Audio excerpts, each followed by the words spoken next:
Have you seen me dice bag? The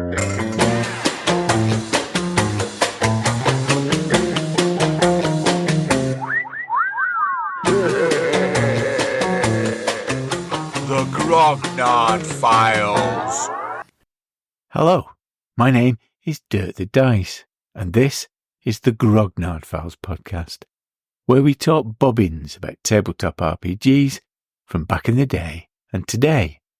I'm coming live from my den here in the heart of the northwest of England. I'm completely and utterly surrounded by my stuff. Well, lots of little black books. Here on my right is the Great Library of RPGs and my Grognard Files, and I've reached out to get one that's been down a few times previously. Over the past couple of episodes, we've looked back at RuneQuest and Call of Cthulhu, and some of the staples from what we used to play back in the day. And this time, we're looking at Traveller. This year marks 50 years since the release of Dungeons & Dragons. So for this episode, we have a very special guest. Someone who was right there at the beginning and who was inspired, along with Frank Chadwick, to do something different with this concept. He wrote and discovered and released and made Traveller RPG. Marc joined me in the Zoom of Roleplaying Rambling to talk about how Traveller came about and some of his thoughts about the game and where it sits in the history of role-playing games. Me and the resident rules lawyer, Blythy, head to the attic where we revisit Judge Blythy's rules. We've been playing this game on a regular basis over the past couple of years, so it seems appropriate that we revisit what we think about it and some of the highlights of the new rules that have been released by Mongoose. It's 50 years since the dawn of RPGs, and it's also another significant anniversary because it's 40 years since we left school. And this has inspired our closing time chatter at the end of the podcast. And I'll come back just at the very end to do a few parish notices. But until then, Ramblers, let's get rambling. Open box. Welcome to the Zoom of Role-Playing Rambling.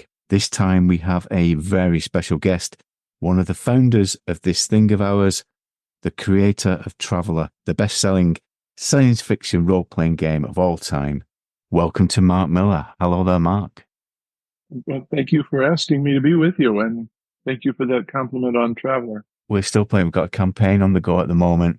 We're playing the Pirates of Drunnox and having a great time. Mongoose is doing a great job with Traveller. I really like what they're doing. And do you still have oversight over the things that they produce? Oh, yes. Yeah. We're a good partnership. It works very well. It's the 50th anniversary of the release of Dungeons & Dragons. Can you remember the time when you first encountered Dungeons & Dragons? We were board war gamers. Some people don't remember it now, but of the SPI and the Avalon Hill sort of thing, boards and little counters and hex grids. We really enjoyed our time. We enjoyed playing war games, Panzer Blitz or Europa, all those wonderful board games. And we had people all across the country who enjoyed playing them as well. And sometimes they would stop by and visit us in our offices in middle of downstate Illinois. On this particular occasion, some war game friends came from Michigan. They said, there's this Dungeons and Dragons thing. Of course, we had no idea what that meant. So he showed us. We were all immediately hooked. I mean, we're already game designers. That's what we did all day long. We understood games. You could put a game in front of us and we would understand it far faster than most people would. And we immediately saw the opportunities that Dungeons and Dragons provided. First of all, we called up one of our distributors and said, we want 5 copies of Dungeons and Dragons. And they say, it's out of stock. We don't have it. So then we grabbed the copy that this fellow had. Downstairs below us is a drugstore, and next to it's a copy shop. We immediately made copies of all the books. Now, we're aware of the legitimacy or illegitimacy of making copies of somebody's product, but we had ordered them. We knew they were coming. We were going to pay for what we were buying. Working at Game Designers Workshop was an interesting experience because 2 kinds of people working there. There are the administrative people who handled the orders and handled the bookkeeping and the administration and all sort of things like that. And the creatives. And, the admins came in at 8:30 in the morning and left at 4:30 in the afternoon. The creatives would come in at all hours and leave at all hours. And there was some tension because the administratives, why did they come in at 11 o'clock in the morning? Well, because they stayed until 11 o'clock at night. That's why. Frank Chadwick was our company president. And occasionally he would make a statement. And this time he said, you can't play Dungeons and Dragons while the sun's up.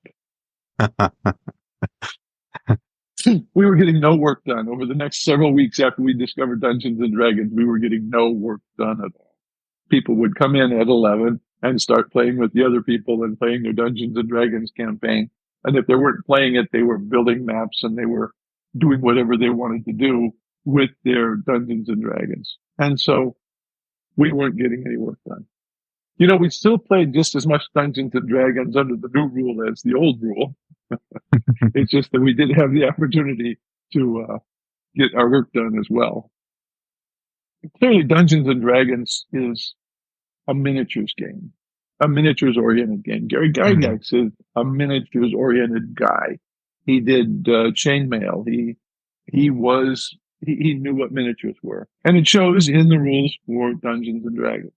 We, on the other hand, were board gamers with hex grids. We hauled out 22 by 28 inch hex grid to draw our continents on because we were used to board game aspect of the game of it. And so we had huge maps of continents that we wanted to play. And that's part of what we did is spend a lot of time coloring them in with markers and whatever else we needed to do. It was a wonderful time. Yeah. Nobody had done this before. I like to say that role playing is something that a psychiatrist says, act as if you're your mother or act as if you're your boss and tell me how you think. And it's for insights, but it's all analog. We can't really tell how accurate your role playing of that senator or that brother or that adversary is because it's all filtered through your own perceptions. And Gary said, this guy has a strength of 7 or 10. He has an intelligence of 8. Clearly he's smarter than someone with an intelligence of 6. And those are easy concepts to get. Of course, America was just moving from analog to digital in the 70s. And so it was influencing the rest of our lives as well. But Gary digitized role-playing. He made it processable objectively instead of subjectively. We can still be subjective on the character we play and the 7-page backstory of my wood elf raised by humans or whatever I want to talk about. Didn't you have some experience of role-playing in effect for strategic purposes? Oh, absolutely. I mean, any game, any of the historical games is a role-playing game. I'm Napoleon. These are the rules on how I try and fight the Battle of Waterloo. I'm Wellington. This is what I'm trying to do. Often playing the games is more focused on winning than it was on role-playing. I'm just wandering here as we talk, but this is fun. I appreciate you asking me to talk about this. There was a crisis in board gaming at the time, 50 years ago. So we grognards know what we're doing, what was happening, but a lot of the newer generation don't. There was a glorification of the German military machine. There were swastikas printed on counters in games that we played. The Nazi colors were used. Panzerblitz was a wonderful, it's a wonderful game. It's a wonderful simulation. It's a wonderful war game, but it also appealed to more than just the historical war gamers. It appealed to kids who were impressionable. And as a result, we saw a glorification of Nazis. You know, Panzerblitz was a bestseller not for weeks or months, but for years. Kids would sit down and play with it, and they would say they really liked the German military equipment. They liked the Panzer IV or the Tiger or whatever it was that they had. They enjoyed those things. And somewhere in there, seeping into it was glorification of Nazism at the same time. There were game clubs where members wore uniforms to go to play games at game meetings. It was a problem. It was a problem, and if it had continued, I think wargaming would have died. It would have been hard to keep that hobby going with a strong glorification of militarism, offensive militarism. The gaming community was not glorifying the winning of wars by American capitalism. It was fighting battles of Germans against Russians. The Germans were clearly better. You had to make somebody play the Russian because everybody wanted to play the German. And I'm going somewhere with this because it's against that background that Dungeons and Dragons appeared. Wargaming, board gaming, role-playing is an adult enterprise today. I mean, kids play it. We thought our market was high school kids then, but it was adults. It's young adults, it's old adults, it's old men, it's fewer women than there are in the hobby today. When Dungeons and Dragons appeared, it gave many of these players the ability to play those abhorrent fantasies. I use both words. Abhorrent because I abhor them, those fantasies, because they're about militarism and whatever, and aberrant because they were off the main focus. They were glorifying Nazism. Those players got the opportunity to play an evil lord, a Darth Vader in role-playing. Darth Vader in science fiction, evil lord in Dungeons and Dragons. They could do whatever they wanted. But it's not socially unacceptable to be an evil lord. It is socially unacceptable to be a Nazi general. Dungeons and Dragons took off immediately. It resonated with players. And many of them had been playing the war games and finding some satisfaction in doing that. And they got much more satisfaction being the evil lord or the neutral lord. Everybody wants to be neutral. That way you have in some ways, neutral is worse than evil because it just says you can do anything. You can be good. You can not be good. Nobody holds you to any standard of behavior at all.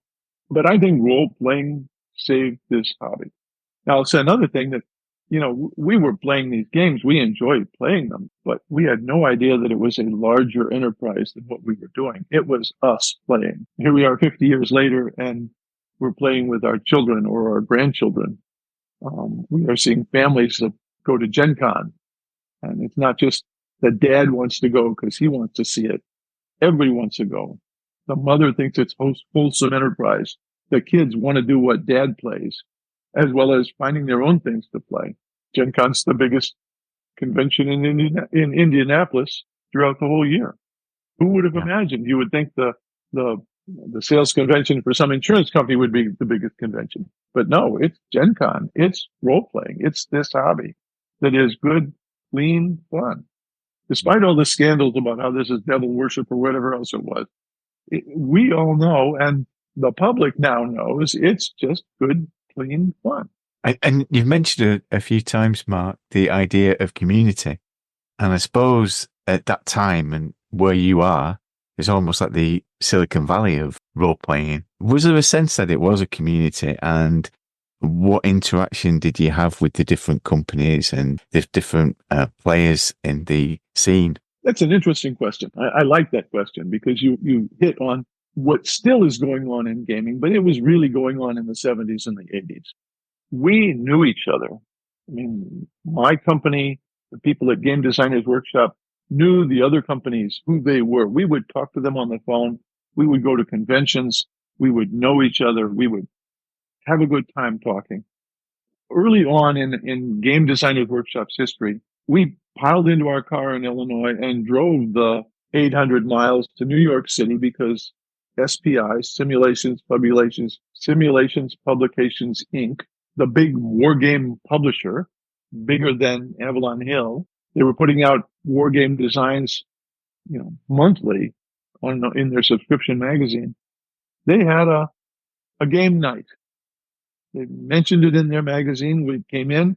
It said it was going to be March 28th, whatever it was. And so we piled into my car, and drove to New York City.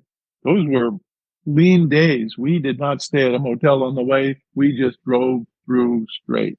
We stopped at some campground just to shower before we got into New York City. We parked on the street and walked up and introduced ourselves. And you can't imagine the reception we got, which is positive. I mean, they welcomed us. They said, "Oh, we know who you are." They conveyed that they knew who we were. They welcomed us in. They showed us around their offices. They showed us the designs they were working on. We sat in on a business meeting. It was really an education on how they did business. And that's pretty much how game companies treated each other. There was no, can't tell them our secrets. There was, here, this is how we do things. This is what's going on. What are you working on? We're working on this. SPI had a system that readers would send in a postcard with their thoughts on a scale. We're proposing these games. Would you like to see them? And you rate it 1 to 10. I really followed that with great interest. I enjoyed it. I went down and I sat next to the person running the computer. This is pre-personal computer time, early 70s. And he's keying in these responses at his keyboard. I was enthusiastic. Here I am, probably 25 years old. I wonder what this is going to be. And he said, "We key these in, but I can tell you what the answer is going to be the first day, that most of the results will cluster around some number or some value. I can know which ones are winners. I can know which ones are losers from the beginning of the input." I mean, that was a revelation to me. I thought every vote counted, and I wasn't thinking of the aggregate that most of the people out there were thinking the same way. There were great insights that I got just because they shared them with us. Avalon Hill and SPI decided they were going to do a convention. They had the first Origins game convention in Baltimore. There we got to meet all these people at the same time. We all had booths and we enjoyed talking to people, and everybody wanted to talk to everybody else. It was hard to stop anybody talking. We were kind of a middle boy. There were the little boys, the small companies, and the big boys like Avalon Hill and SPI. And we're not even getting into role playing at this point. I'm just talking about board games, historical war games. Some of the SPI staff really latched onto the fact that a lot of these games are hex grid war games.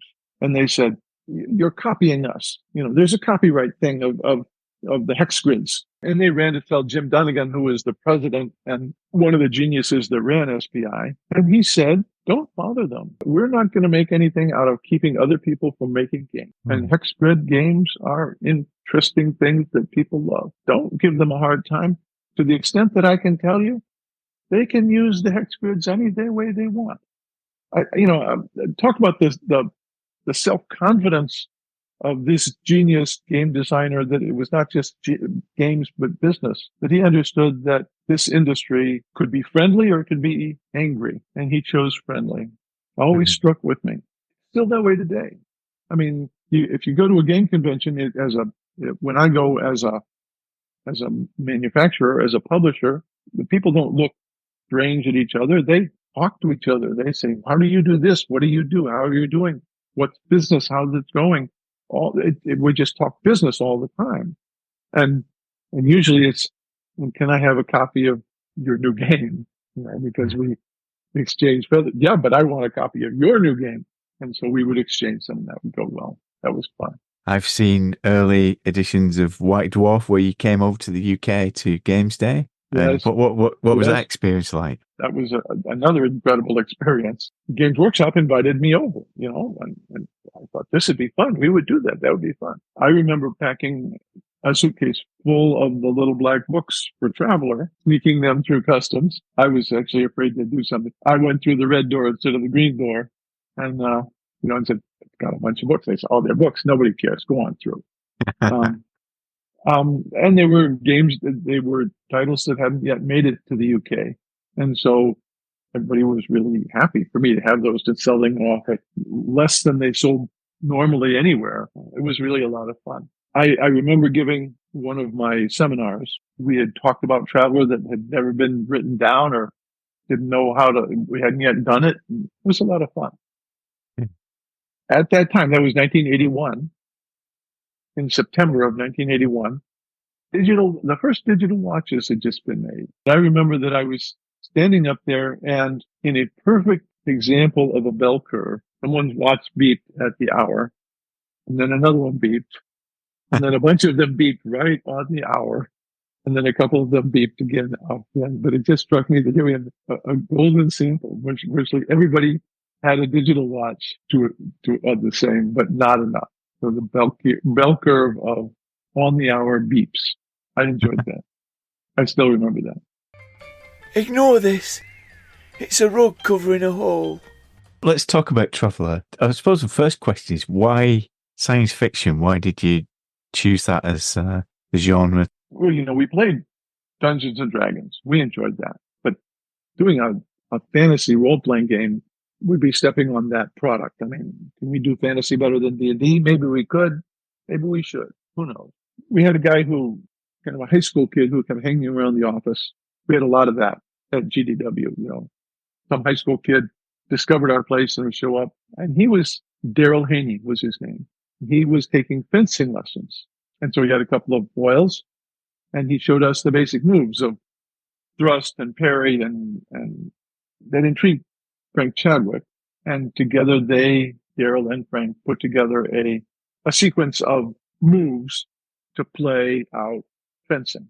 And immediately Frank wanted to make that into a larger thing, and he immediately thought of the Three Musketeers, and he designed On Guard, which was a little 48-page 6x9 booklet where you created a character with D&D-like characteristics, and then you interacted with those other characters that other people had, looking for excuses to have a duel. We have a rule for sword fights. We have to have reasons for having duels. So our first role-playing game was a Three Musketeers sort of game. Gary Gygax saw it and really liked it because it wasn't a blatant copy of D&D. It took role-playing to a new level, to a different level. The secret of On Guard was that this group of players for a night would all roll up characters. And sure, we had reasons to do sword fights, but nobody wants to sword fight because you can get hurt. So, but one character would clearly would have the highest social level, the prince or the duke or whatever it was. And you could get points and benefits by sucking up to him. So everybody would, want to buy him a drink or make sure that they defended his honor when somebody insulted him or whatever it was. But the mechanism gave you benefits if you did things that sucked up to this high social character, who was not necessarily the high social character in our player group. So we got to take some kid who just showed up, and he's the one they're all going to suck up to and make nice to. And he really enjoys that. Frank Chadwick ended up being kind of a low man on the totem pole. He, oh, please, sir, could I? And whatever, and really role played that out. He had a good time. Everybody enjoyed that. And the other secret of On Guard was it wasn't a campaign. At the end of the night, those characters are gone. We're going to roll up new characters the next time we play On Guard. And so somebody else gets to be top dog. Somebody else gets to play the low man on the totem pole. It was a wonderful, enjoyable exercise in designing a role-playing game and seeing how it works and experimenting with everything that was involved. That was our first role-playing game. Game Designers Workshop had this process where we would have a business meeting every week, and we would talk about the progress we're doing on the designs we're making, on where we're going with things, what we're coming up with, what we want to do. I was doing Imperium, an interstellar space war game. I was doing Raphia, a game of set in what's now the Gaza Strip, 200 years BC. I was doing many different games on many different subjects. And I said, nobody's doing science fiction role-playing. I want to do science fiction role-playing. And as typical at GDW, people didn't laugh. They said, go ahead. And remember, I'm a creative at the company. I would come in at 11 o'clock in the morning. I would stay till 11 or 12 or 1 at night, partly because I had access to the machines, whatever word processors we needed. and I had that access uninterrupted. So I could work well into the night doing what I wanted to. That was an unusually creative time in my life. Through that period of 1976, I was designing Traveler. And I'll confess, I started out with the 3 books from D&D off to the side. And I said, where do I start? Well, the first book's about characters. My first book will be about characters. But it wasn't Dungeons and Dragons. I felt that multi-sided dice were hard to get a hold of. 6-sided dice are easier to understand. I thought it helped us understand the probabilities better. So I created a rudimentary game system. But we have in science fiction, I have a different model than we do in fantasy. That we have Star Trek. Didn't yet have Star Wars, but we had Star Trek. We had science fiction movies. We had Forbidden Planet. We had all of the science fiction novels. We had Andre Norton's Solar Queen with Free Traders. I'm trying to put together what I thought science fiction characters would be. And I wanted something like GURPS. I wanted a science fiction system that would handle anything. It's a toolkit, isn't it? Once I decided we had a navy, then we have to have a government. We have to have not just a government, we have to have a rival government. And empires is what we think of in space rather than democracies. I was a voracious science fiction reader, had read most of science fiction coming up to the 70s. I had read the magazines. I would buy a paperback novel every day and read it, put it aside. I just knew everything. And I wanted all that. But slowly this story evolved. Dungeons and Dragons did not have an empire.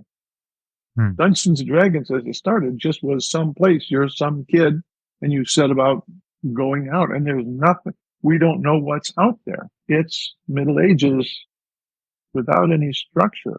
You might have a duke somewhere, but there's no hint that there's an emperor. I needed to provide some structure. And so we are wargame oriented. We wanted to have battles. So you have to have armies. You have to have navies. You have to have the empire behind it. You have to have adversaries. We did all that stuff. I put all of that together. Dungeons and Dragons tells you this is a gelatinous cube and this is what it is. Here's the details of this monster. Here is a blink dog. This is what it does.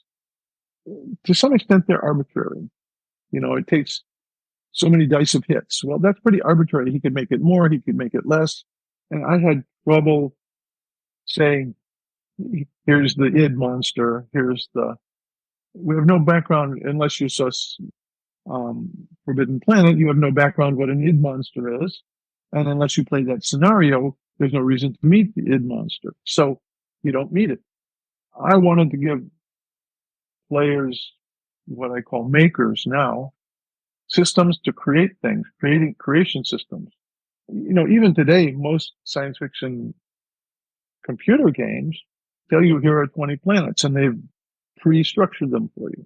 Traveler gives you 1 million planets. It's just the results of die rolls. And you never know for sure what you're going to meet next if we're just rolling them up.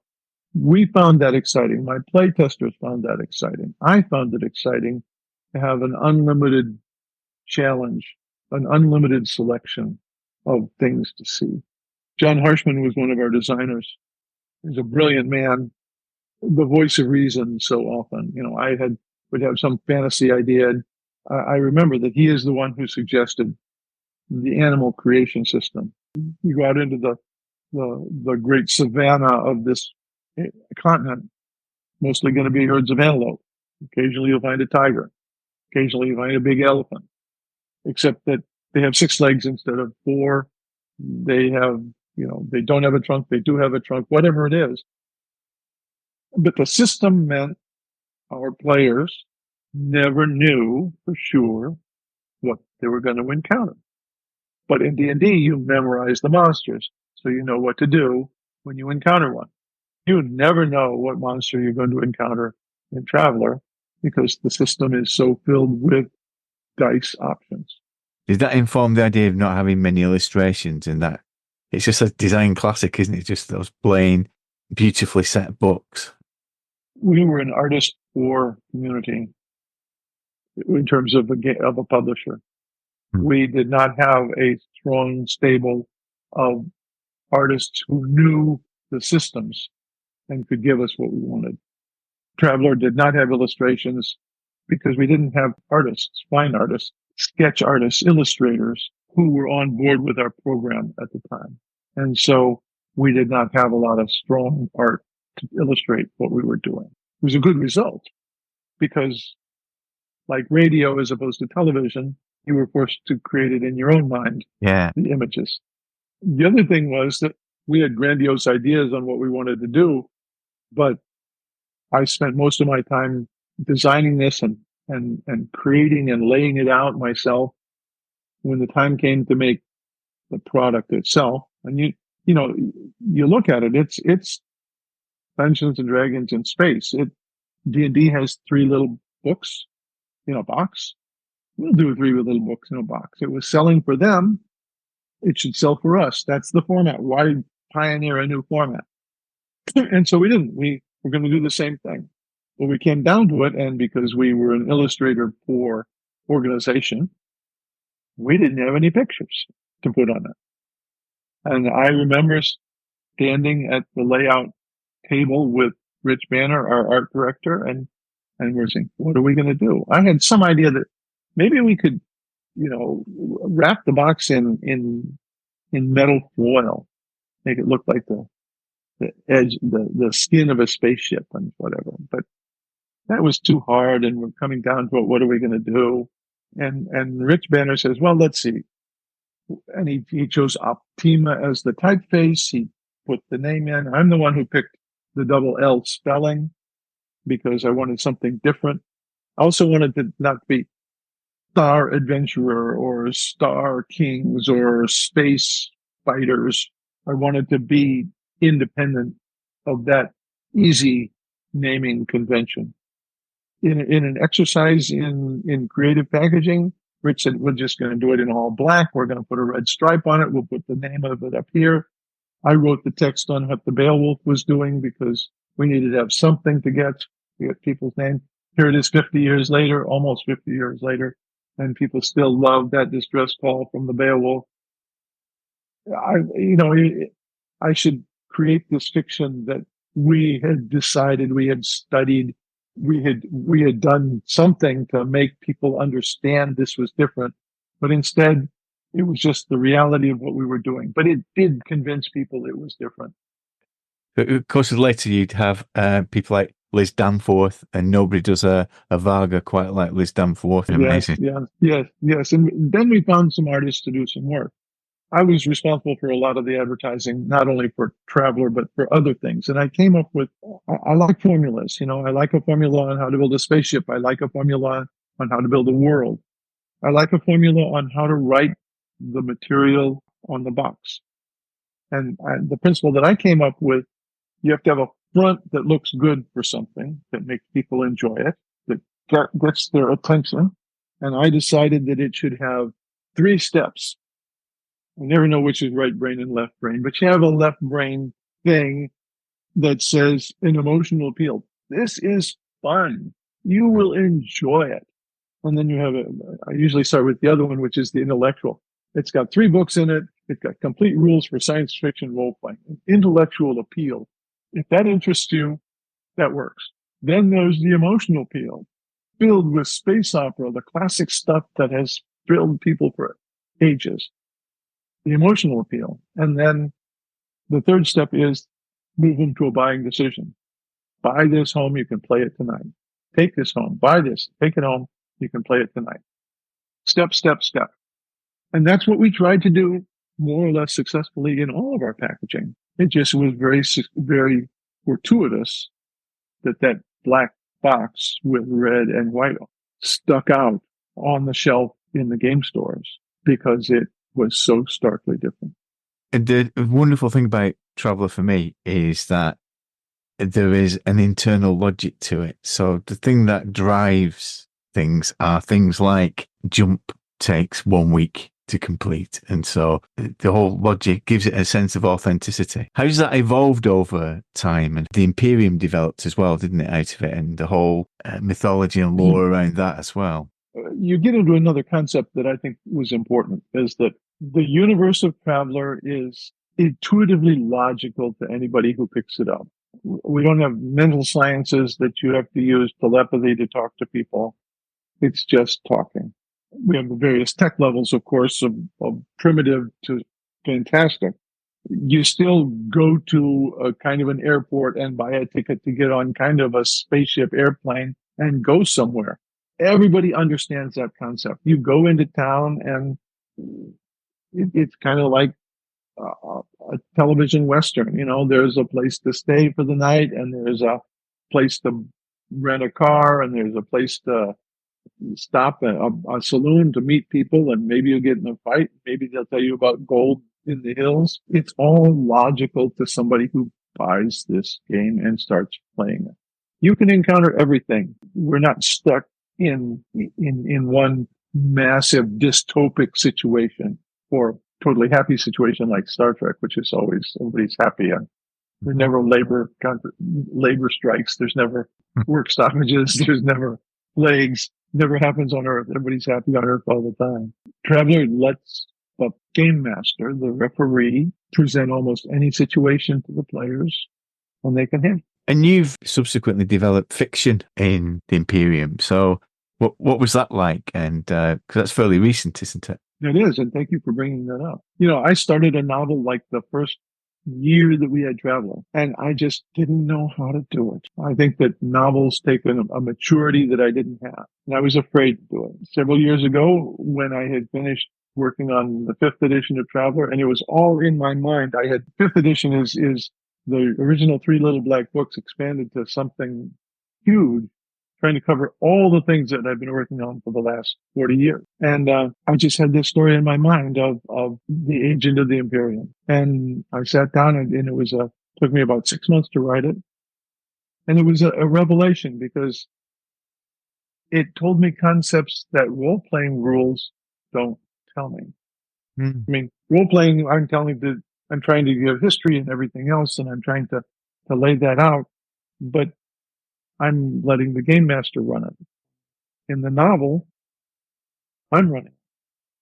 And it gave me the opportunity to also tell secrets of the universe, stories of the universe that I knew were already there. We have a list of the emperors and empresses of the Imperium. And there's a point where there's a civil war. And all these various emperors, there's a whole string of emperors, and each one kills the last one and takes the reins of power. And they're no more than a sentence each. And I've always been fascinated with them. I wonder what the story is about that. I wonder what the story is about this. Why was this empress killed in a tunnel collapse? How could that happen? I mean, who would put her in that situation that a tunnel could collapse on her and kill her? And I was fascinated with those ideas, and I wondered what the answers were. It's a curious situation. The novel is a curious situation because it covers 400 years of history with a guy kind of cruising through from year to year, from decade to decade, sometimes not knowing what's going to go on. I'm being deliberately obtuse. I think everybody out there should read that novel. It's worth reading. It's a deeper insight into Traveler than you get just reading the rules. Of course, it helps to have read the rules because then you understand some of it too. Do you still play, Mark? Are you still playing Traveler? This is a confession I have. I rarely play. I occasionally run a game at conventions, but there are very few people. I don't play with enough people in a convention situation. It's better to have a seminar where I can put 100 people in the room and they all get something out of it than put 5 people at a table and they get something, and fewer people get something out of it. I did play a game recently at Gamehole Con in Madison, Wisconsin. We sat down, they all generated characters. We had 6 people. 5 of them were naval people and 1 was a scout. 5 of them were men who kind of knew each other already. The scout was a girl. Interestingly enough, her social level was relatively low. Naval officers. And they're exploring a deck plan. And she says, we should go to the bridge. We should find the bridge. And I had her roll social and nobody paid any attention to her.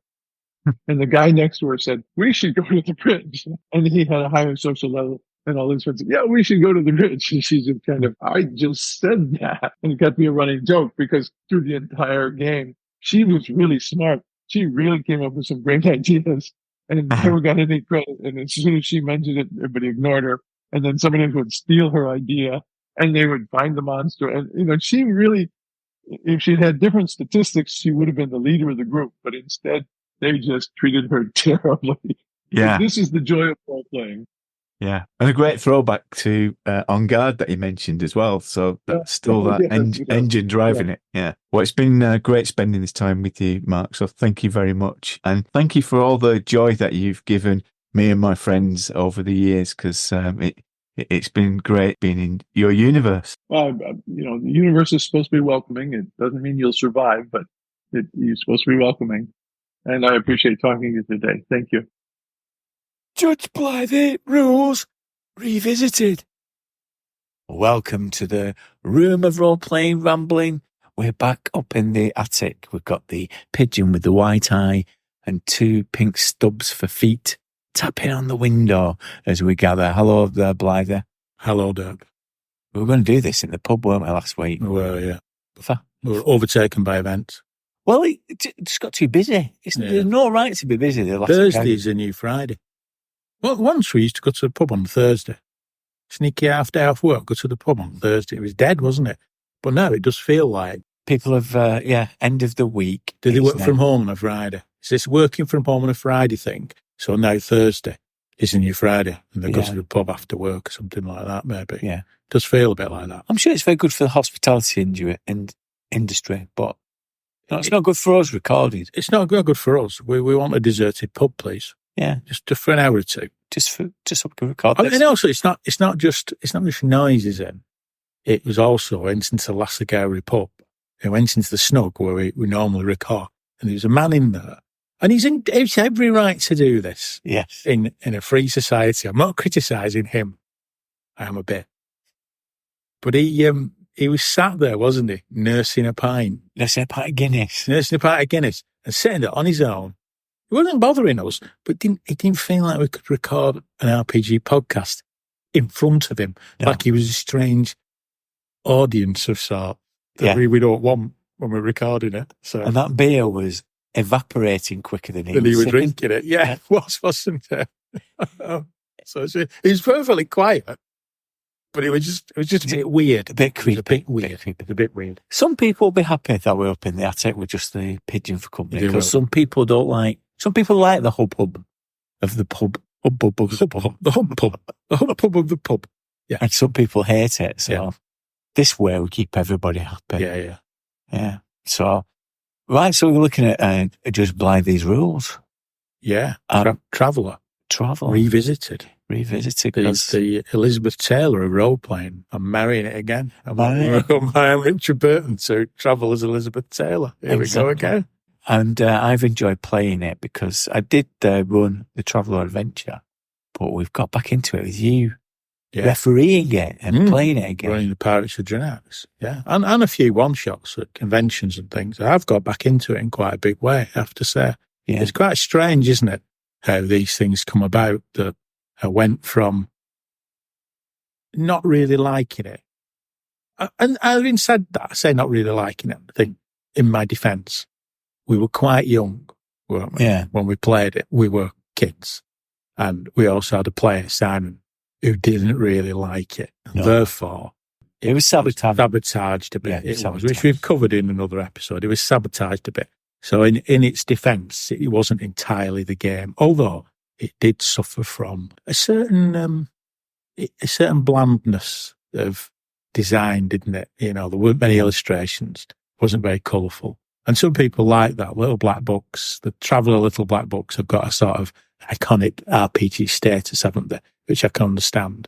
But it did, for a kid, it lacked a bit of pizzazz, so to speak. Whereas now, the Mongoose Edition is far more kind of elaborate and fleshed out and has lots of big bells and whistles on it. It's essentially the same game, but lots more going on in terms of worlds and aliens and pictures and illustrations and things. It's showing 40 years of development, hasn't it, at the Imperium, and people playing in it, and that's made a difference.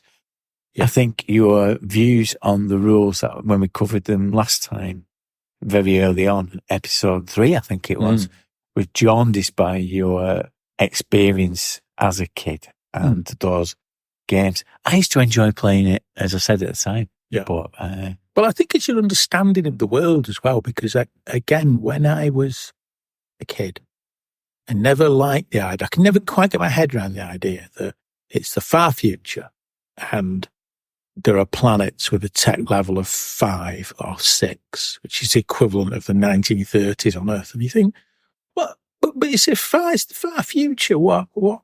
That doesn't make sense, does it? But of course, as an adult now, it makes perfect sense.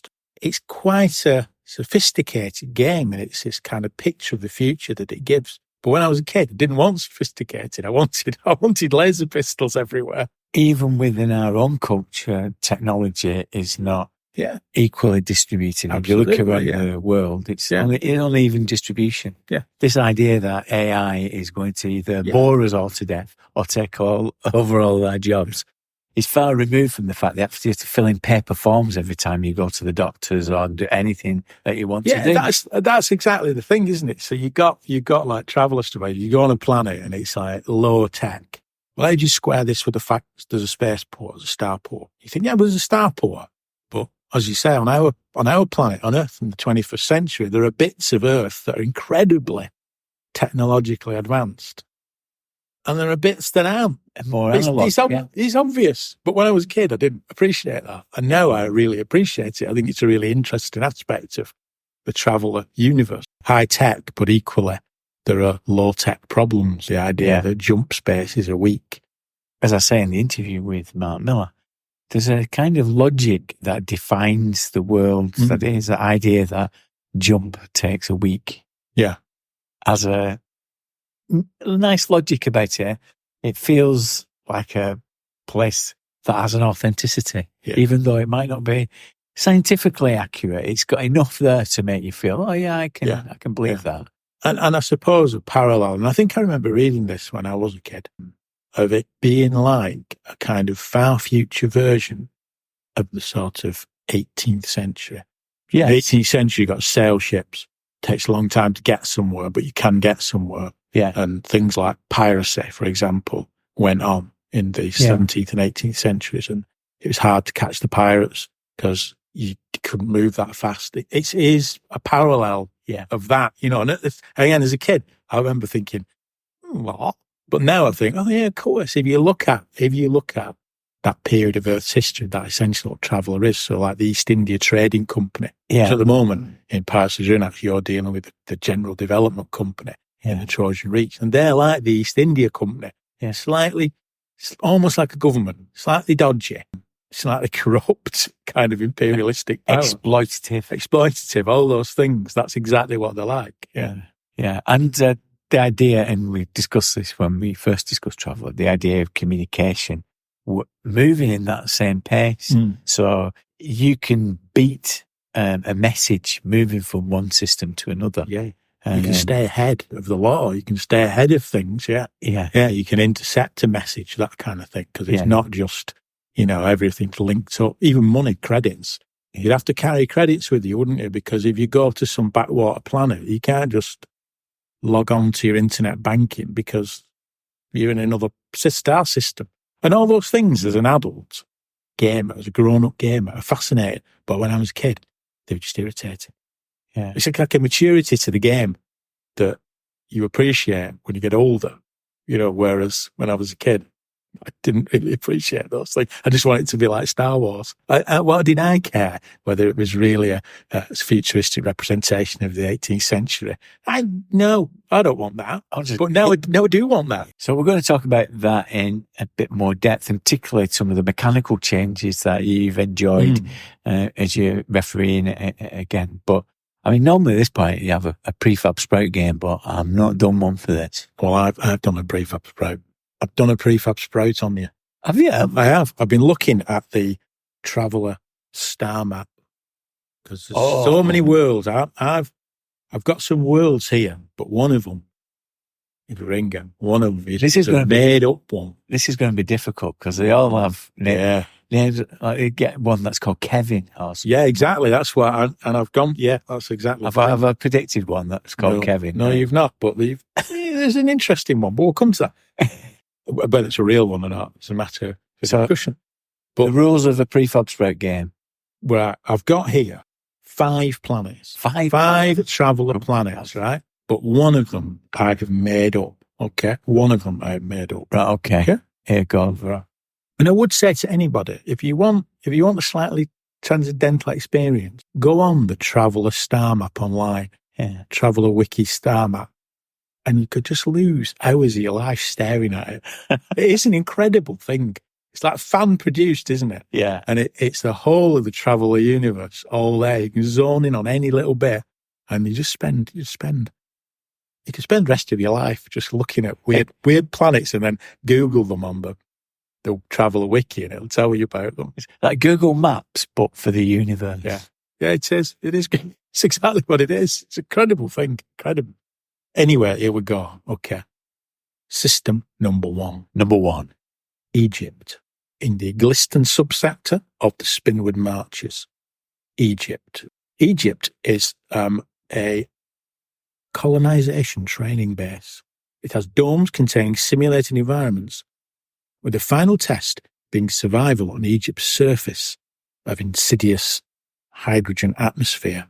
So it's Egypt's training place for imperial training colony for training people to live in hostile environments. And it has some alien, well, they're kind of like aliens. They are genetically engineered humans called the John Kareen, who've been genetically enhanced for desert-adapted living. And presumably the John Kareen was the original name of the first clone, was it? John Kareen? I don't know. It's not John Kareen. It's all one word, John Kareen. All right. I don't know. John Kareen. I do if I've made it up. I can make anything, can't I? It's a double John Kareen of Egypt, a hostile environment. Egypt, the planet of Egypt. Okay? Okay, Egypt. That's one. I'll write that down. Next one. Yeah. Corfu. I always remember this from when we were a kid. It made me chuckle, Corfu, because it's like people went there on holidays. Corfu. That's in the Aramis subsector of the Spinward Marches. An agricultural world with significant archaeological sites of the ancients. Amber zone, because Corfu's population was stricken with a virulent pathogen known as the Corfu claw virus. All right. While not possessing a high lethality rate, the disease is quite debilitating, and the planet was interdicted by the Imperium to prevent off-world transmission. That's Corfu. Corfu and the Corfu claw virus. Okay, the next one. Egypt, Corfu. You'll like this It's one. at the moment it's sounding like Thompson's. The Thompson's holiday brochure, isn't it? Yeah. Judith Chalmers will be appearing. Go on. The next one. You'll like this one. If it's real, you'll like it. Maybe you'll like it if it's not real. Dirk. The Dirk. Dirk. Planet Dirk. In the Rift Deep subsector of the Reavers Deep sector. It's a world alone. Dirk is the only planet orbiting a binary star system. Dirk's primary export is industrial-grade diamonds. Extensive volcanic activity on the world makes locating diamonds easy, if somewhat dangerous. The habitat domes protecting the population are located in the centre of tectonic plates. So it's a mining colony, basically. A mining colony for diamonds. Dirk. Alone, isolated. Yeah. Filled with self-loathing. Yeah, that's it, yeah. Yeah. Can you relate to that anyway? Dirk's World. The next one is Grog. Grog. This is Chant subsector of the core sector. Another amber zone. Yeah. A cold, inhospitable world of rock and wasteland. Once an agricultural garden world. However, a catastrophic accident at a research base on the planet resulted in all life being wiped out from the planet. Life slowly returning as colonizers using the old research station as a habitat. A significant group of Varga corsairs are rumoured to use the planet as a hideout. That's Grog. A Varga secret base. Grog. Okay. Okay. Finally, last one. The glamorously named Sheffield. Sheffield. Sheffield. It's on the Night Rim subsector of the Revis Deep sector. Okay. No. Sheffield is a pleasant tropical island world, large islands, each governing themselves.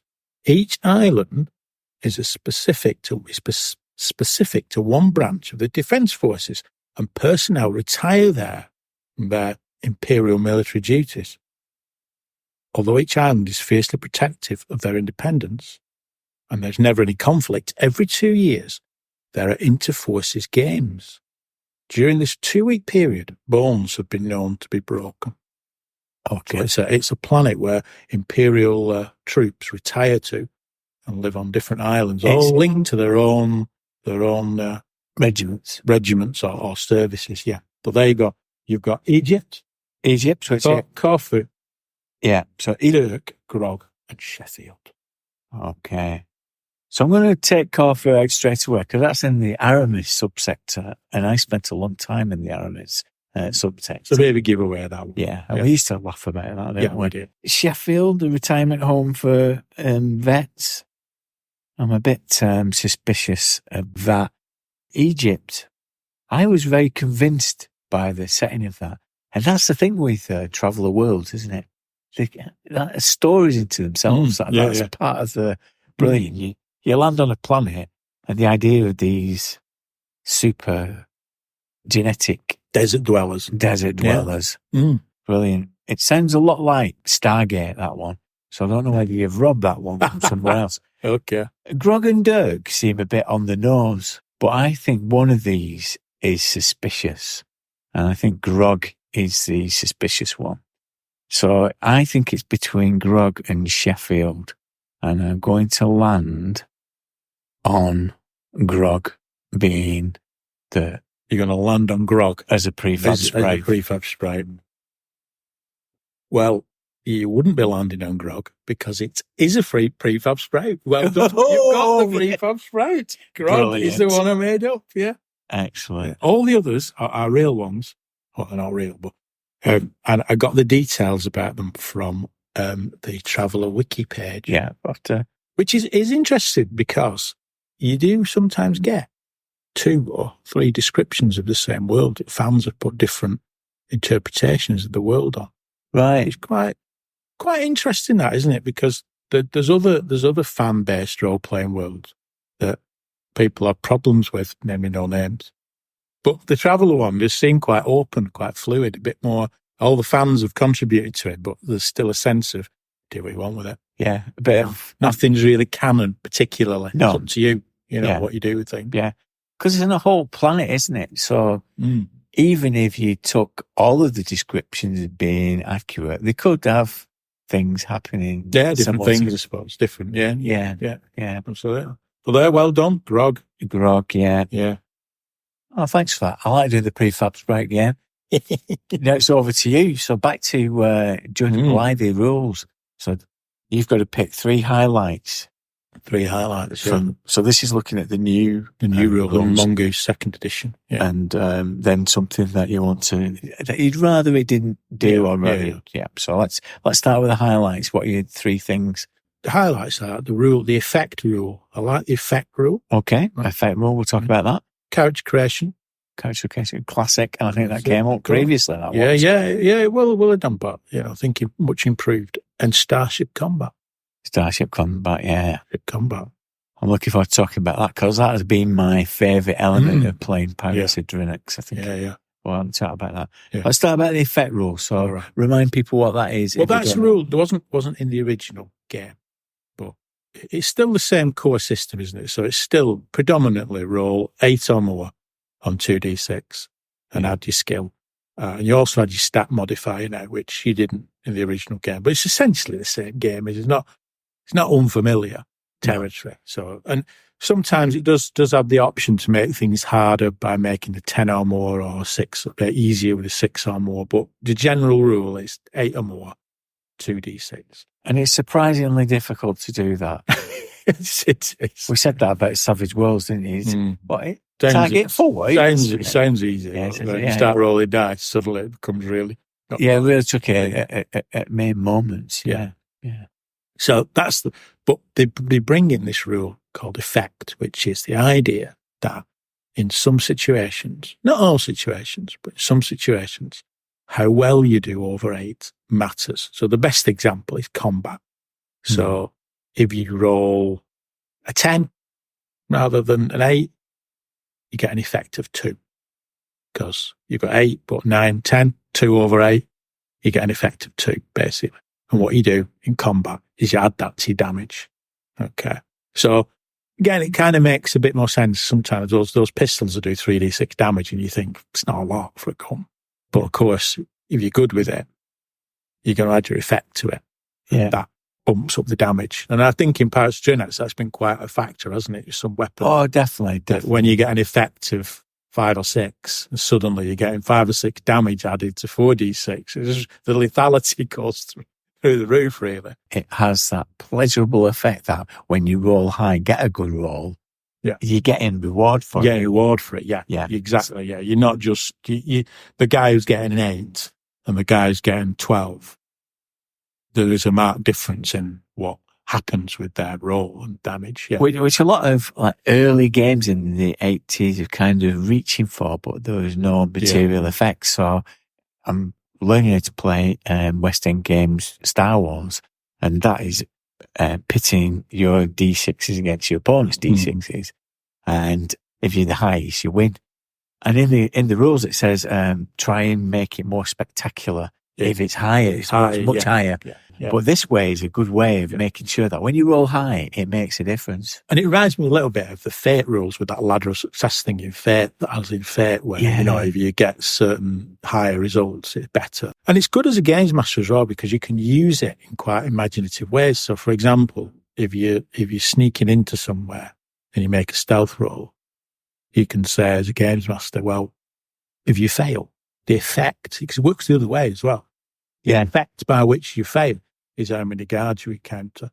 So if you roll a 6, you're going to encounter 2 guards.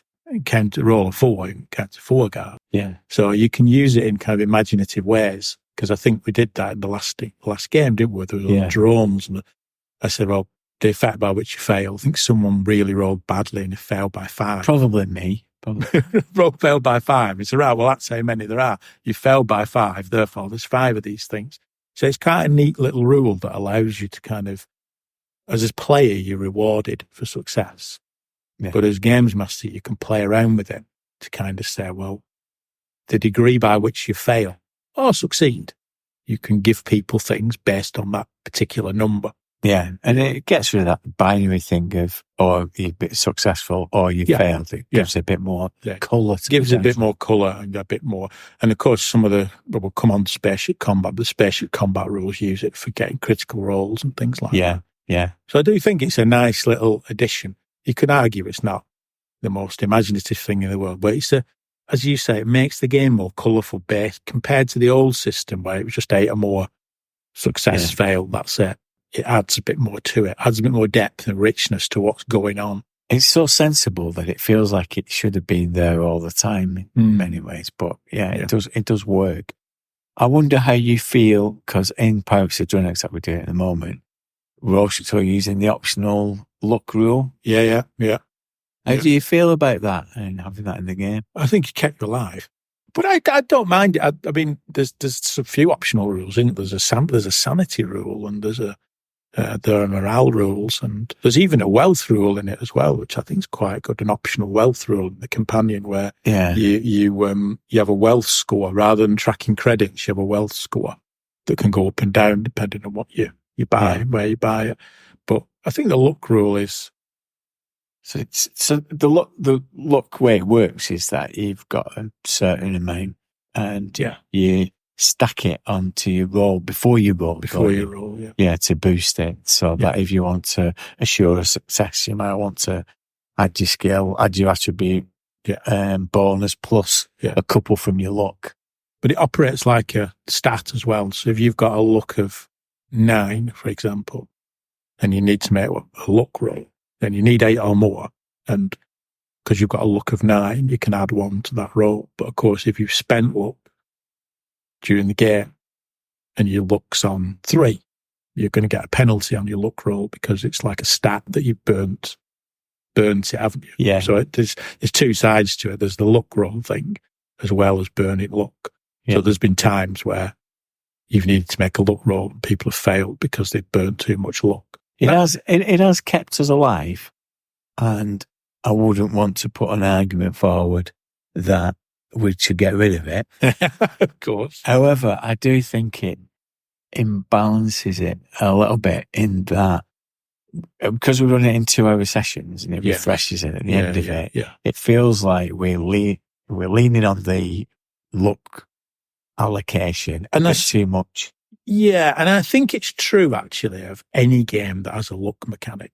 Yeah. In that if it's a one shot or if it doesn't involve much in the way of rolling, you can exploit luck. So, for example, in Pirates and Dreamnauts, if it's a session that's a little bit more talky, a bit more negotiating, you can feel confident of burning a bit of luck. Whereas if it's heavily combat based, you might go, oh, maybe not yet.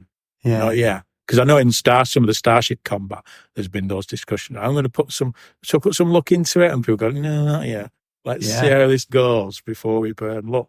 Because you know you're going to be making more dice rolls, But I think that's true of that. I've noticed that in any luck, any game. Yeah. Call of Cthulhu one-shots, people will burn luck. DCC, people will burn it because they think it's a one-shot or it's going to reset next time. Yeah, but we're playing in campaign mode. It's just I wonder whether because we're doing it in short 2-hour sessions, it is having more influence on the game than if we were doing it in a 4-hour block. Yeah, it does. On the plus side, though, Pirates Dreamnauts is quite pulpy in the way it runs. Yeah, it is supposed to be like Blake 7, and I think having luck allows you to be a little bit more daring, maybe. It's like some of the negotiations. You last time, I think, engaged in a negotiation with a warlord from Ogma, slave a warlord character, and you put a bit of luck into it and did the role, and that worked quite nicely, I thought. Whereas maybe without the luck, you probably failed. Yes, because I'm kind of conscious that in Pirates of Dreamnauts, I don't think you want to fail all that much because you do want it to. The idea of it is you want to drive it forward and it become like, you're daring space pirates, aren't you? Yes. That's what you are. So no, I agree with you. And the next one you've got is character creation, which sure we've covered before, but that is the famous element of Traveller. Have you got a T-shirt saying "I've died"? No, but I keep looking for one and can never find one. I don't know where people get them from. No, but I think the character creation in the new version it's very similar, obviously. It is very similar. It's just a life path thing. Life path thing, yeah. But I suppose that I don't think in the original rules he would describe it as a life path. No. I mean, it was in a way a life path. I don't think it felt like a life path. It just felt like a way of accumulating skills and money. Yeah. Whereas in the new rules, it does feel like a life path. So when you fail a survival roll, you don't die. You just have to roll on a mishap table, don't you? So you might be injured or something bad's happened to you. And then there's rolls for contacts and events and stuff like that. So it does feel now more like a life path creation model rather than just 4 or 5 terms in the Marines and let's hope I get gun combat and a ship at the end of it or whatever. Yeah. And all that stuff where you're developing, I suppose people call it a backstory, don't they? Where you're developing that. It's only useful if you use it in the game, isn't it? And I think we all have used our past, have brought it into the game. And I think it says in the rules, and we did this for Pirates of Dreamnauts, it does say roll your characters together. Yeah. And where there are those connections, you can draw up connections between characters where they make contacts, can be the other player, brings people together. And also, the new rules, there's just more careers to go at as well, isn't there? So you can be like a criminal or be a barbarian, can't you? I mean, I think some of those careers I think were in the original game, but they came in like later supplements, didn't they? Yeah. So it's not like they're new, but it does feel like it's more part of the standard game that you don't have to go down a military career, do you?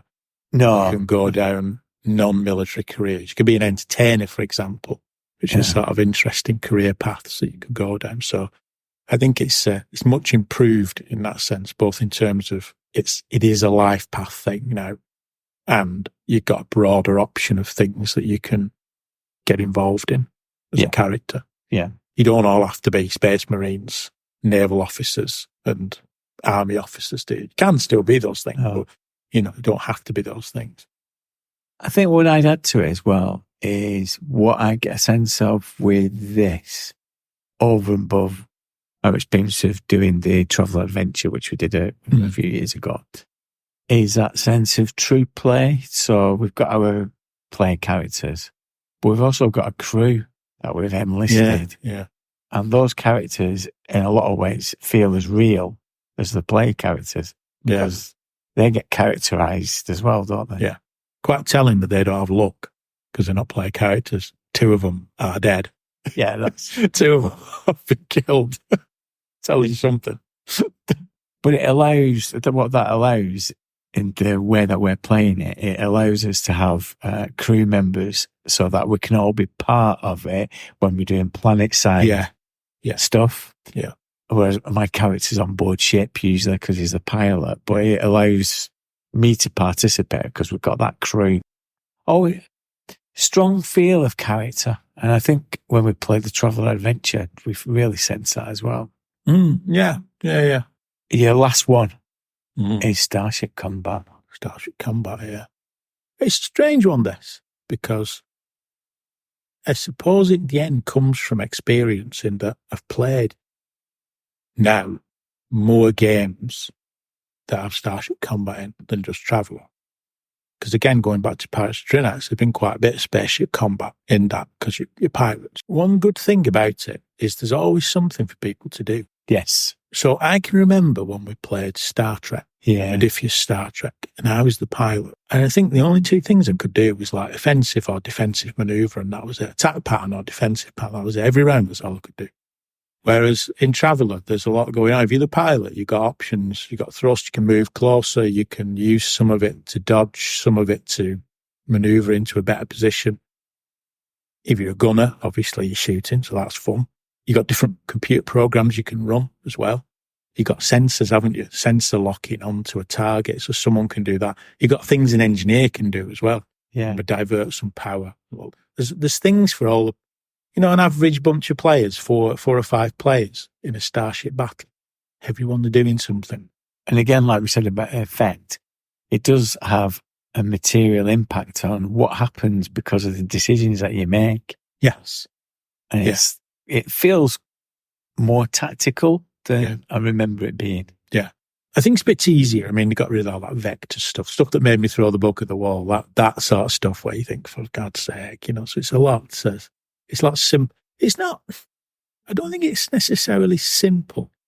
It's not that complicated, but it's a bit of a bugbear with any kind of vehicle and spaceship combat role-playing game, isn't it? Yeah. How simple and complicated do you make it? Because if you make it too simple, it can become boring.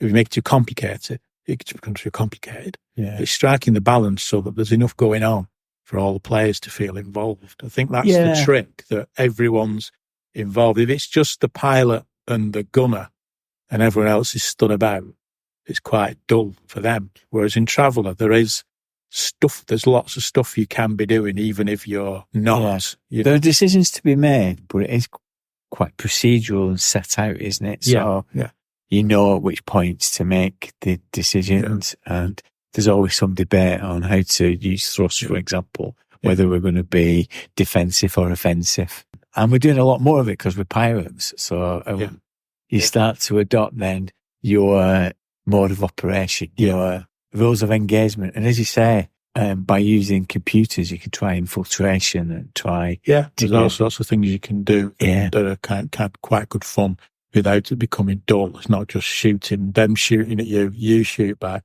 they shoot at you, you shoot back. There is that, obviously. And there's nothing more terrifying, exciting the thought of torpedoes heading towards you. Yeah, the missile rules are quite good, aren't they? Quite deadly, and salvo missiles coming towards you, and you can lock onto them and try and disable them, but here they keep coming and coming and coming and getting nearer and nearer. And if you get hit by missiles, it's really, really bad.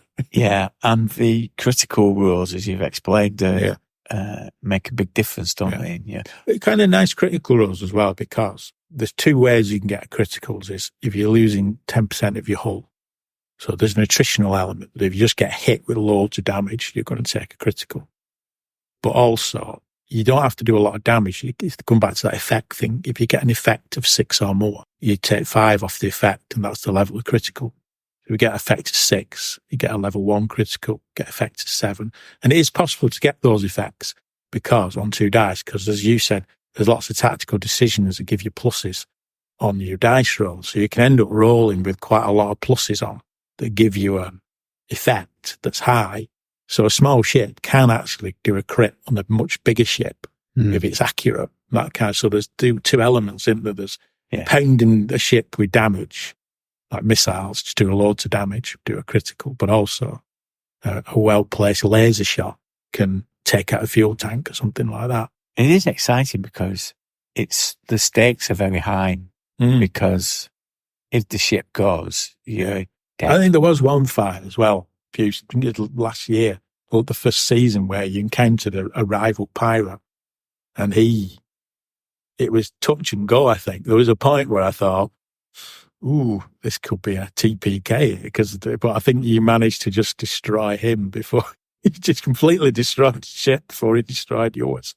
And there's also that calculation that we're making, which I'm enjoying, of the damage, and us making a risk and reward assessment, whether we've taken so much damage now that it's going to cost us so much to repair them. Is it worth pursuing it? Yeah, because it's piracy. I think, as you pointed out, there was one where everyone was going, come on, let's destroy them. And you said, well, no. We're supposed to steal the cargo, aren't we? You are pirates. Yeah. What you want is just get them to surrender, pound them till they surrender, disable them, and then take the stuff, don't blow them up. Andy's got a desire to blow everything up. I quite like it when you blow things up, but I know what you mean. The whole point is you are pirates. You're supposed to steal stuff. Yeah. And who knew as well in pirates, insurance would be so important. The whole point is that these crews, these traders have insurance on their goods.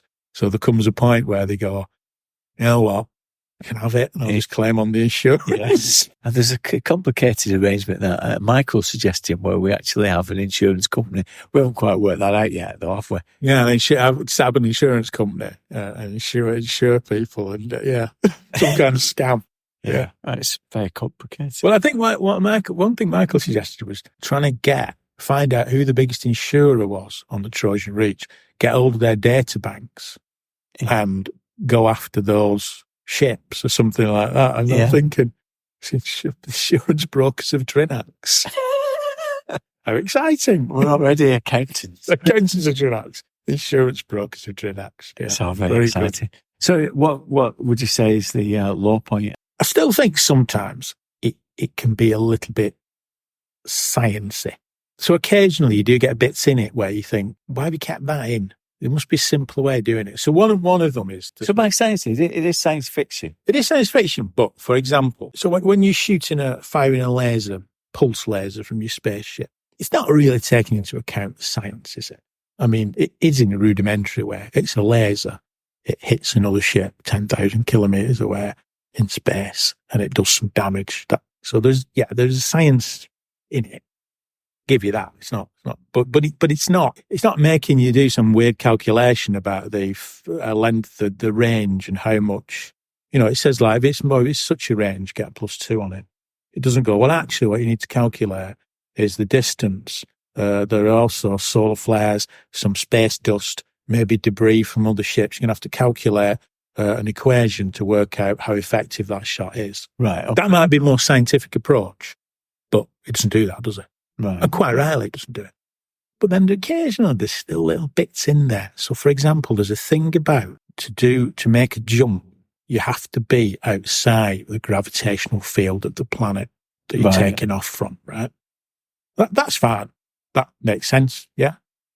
But then there's something about like working out the different diameters, how many planetary diameters you're away from the planet. And you look at it and you think, yeah, necessary? Is that necessary? Is it necessary to be so bothered about that bit of science, but not other bits? Do you see what I mean? Do all that and then call it Brian or whatever. Yeah, call it Sheffield. Anyway. So yeah, I think sometimes there's still a little bit of science in it, and maybe that's me just being, but I don't know. Don't you get? We should let him to the door. I think he's chomping at the bit at the door. It's the high horse, letting the high horse. I'm bringing the high horse. I've been in for ages. No, here he comes. Because you have a bit of a thing about the editions as well, don't you?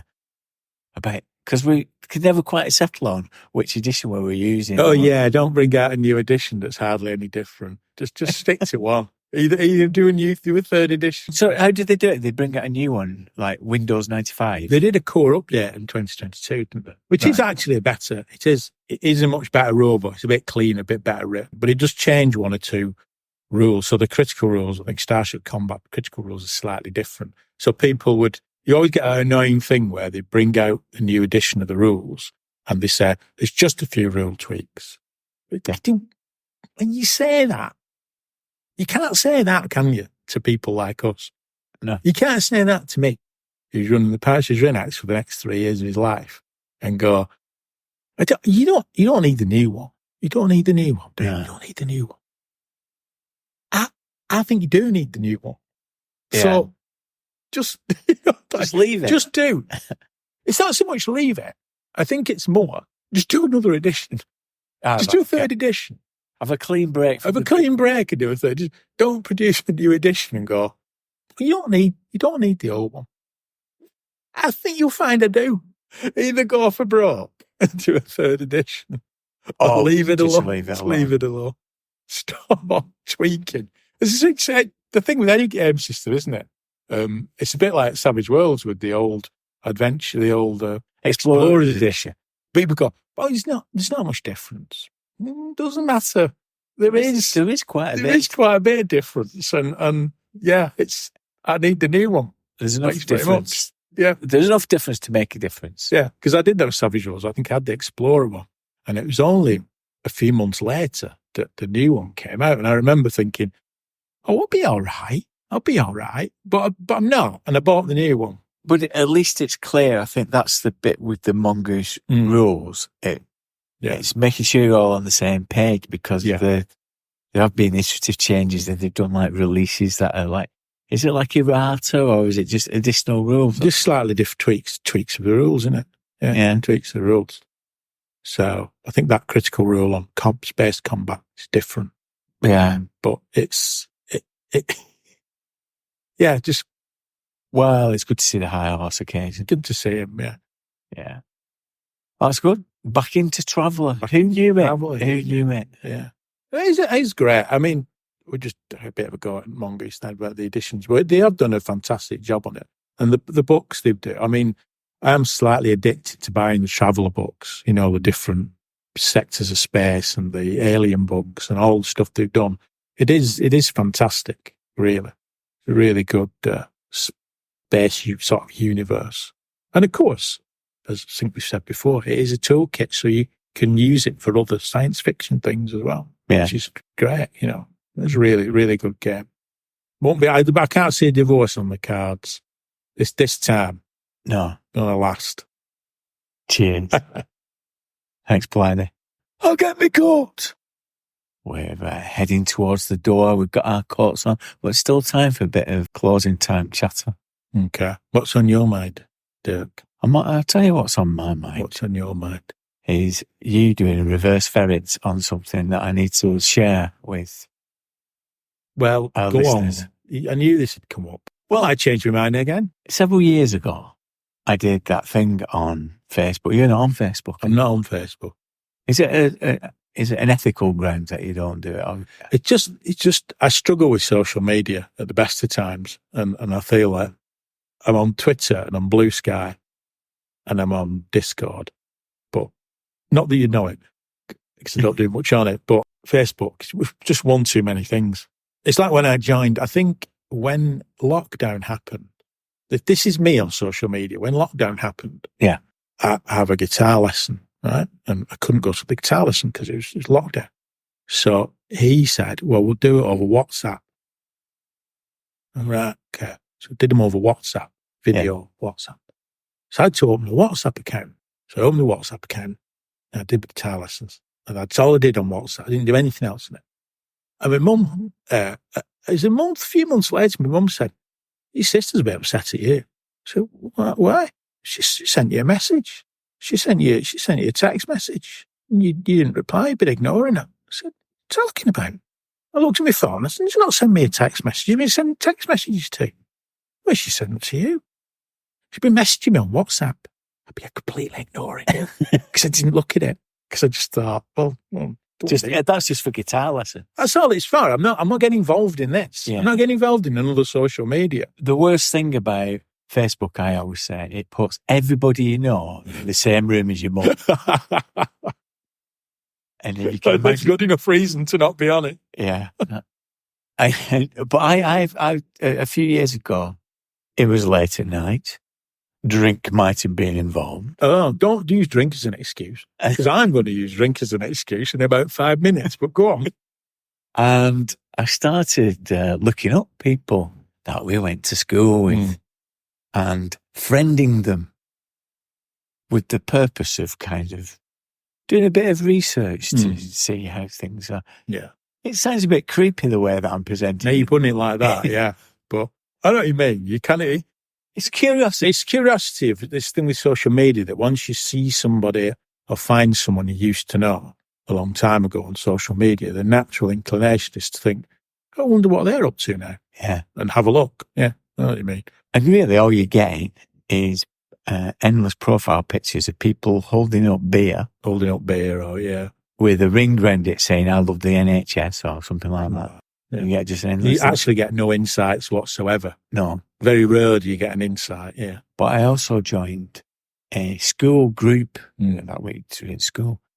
And this year is 40 years since we left school. And so our old classmates put out a thing saying, hey gang, we're going to have a reunion. Let's get together. Yeah. Good to see the old gang together. And they're going to do it at this club. I wrote back straight away. Thanks for the offer. I won't do it. I won't be able to attend. Thank you. And so last week. Did you say that? Yeah. Oh, you actually put that in writing, did you? Yeah, I didn't know that. Yeah, I said. So you mentioned that.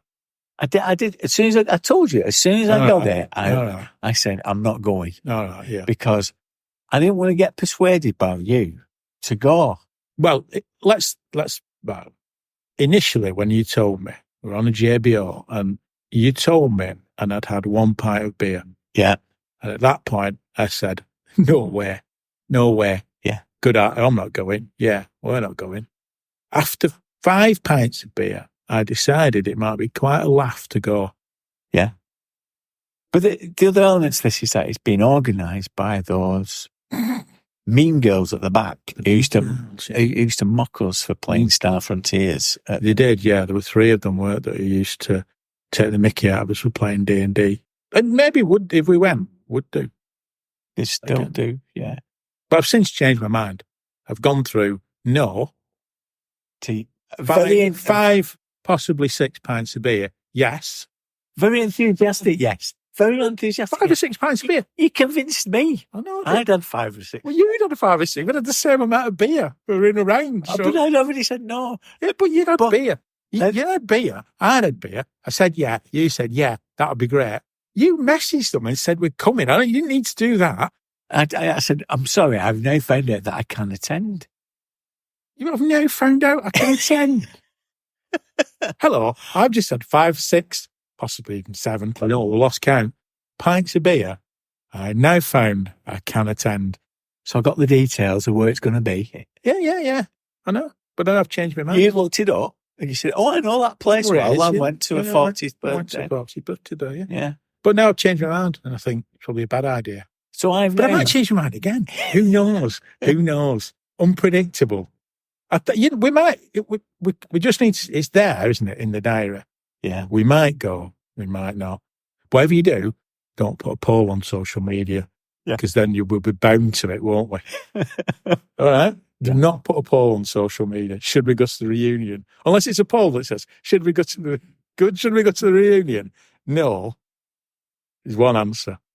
Absolutely not is the other. I'll accept it. Well, I think our listeners should decide. I'm going to put it to a poll. We should put it nothing to do with role playing, apart from the fact that the three mean girls will be there. You know, they're instrumental in organising it. What do you mean it's nothing to do with role playing? It's going back to 1984 when we were in the thick of our role playing experience. And we'll walk in and people might say, do you still play those stupid games? We'd be stuck with the choice of going no or going, yeah, we do. Do you? Oh. Oh, this could rumble on. Yeah, but at the moment we're not going. It could all change. It could all change because we're currently drinking 2 rather cold cups of tea. Yeah. But once we get back on the beer, anything can happen. Anything could happen. Like we could say we're going and then change our mind again. Cheers, Blythy. Goodbye. The Save for Half podcast covers old school gaming and the modern games inspired by them. Listen in to hear about games from the 70s and 80s as well as their modern descendants. You can download episodes wherever podcasts are found on iTunes, Google, and other fine podcast distributors. You should also check them out on saveforhalf.com or email them at saveforhalfpodcast@gmail.com. Oh, school reunion. That means I have 3 months to lose 3 stone and make something of my life. Anyway, I want to give a huge thank you to Marc for spending time with us in the room of Role-Playing Rambling and sharing some of his experiences. I'm sure you'll agree that it was fascinating to learn so much about those early days of Traveller. We're really loving playing the game again. I did promise last time that this year was going to be the year of science fiction. So, to put our money where our mouth is, in May, me and Blythy are heading to North Star, a science fiction themed convention in Sheffield. I've decided to fulfill a long-held desire to convert the 2000 AD strip, The Mean Arena, into a one-shot. And Blythy, on the other hand, is finally going to bring his Savage Worlds Blake 7 to the table. You'll notice that we've fallen out of step a bit with our release schedule, but don't worry, we'll catch up and we'll ensure that there's still 12 to 13 new grog pods released in 2024. Look out soon as well for the long-promised Book Club Extra, which is going to be dropped on the Patreon feed. This is the Q&A sessions that we have when guests come to the book club. The very best way to keep up to date with what's happening with the Grog Squad is to follow the Grog Pod Discord server. If you want an invitation, contact me at dirkthedice@gmail.com. That's dirkthedice@gmail.com. With the economy and everything seeming a bit rubbish at the moment, I'm very conscious that the contributions made by patrons are even more valuable as the cost of living crisis continues to make it difficult to contribute. Thank you to those supporters, past and present, who have thrown coins in the beret to help to keep this show on the road and continue to encourage us to come up with new stuff. We've got some new patrons becoming honorary members of the Armchair Adventurers Club too. Putting up their feet on a fancy poof is Adam Keeper, Delhi Counter Culture, and Mohammed Sadiq. Thank you. At the Sofa So Good level, I like to give an award from the virtual gift from the rule books under discussion, and this time it's from the Traveller Supplies. So let's have a roll. That's a 6. So Chris Miles, who's upgraded to a sofa, he gets a disguise net, so he can look through this podcast through a scanner darkly. Angus, Oh, he's got a portable fusion generator. Just what you need, ready for those spring picnics. Thanks. And thank you to everyone who continues to listen to this Bobbins. I hope you get a chance to share it with other Traveller fans to help them find it. Until next time, adios, amigos.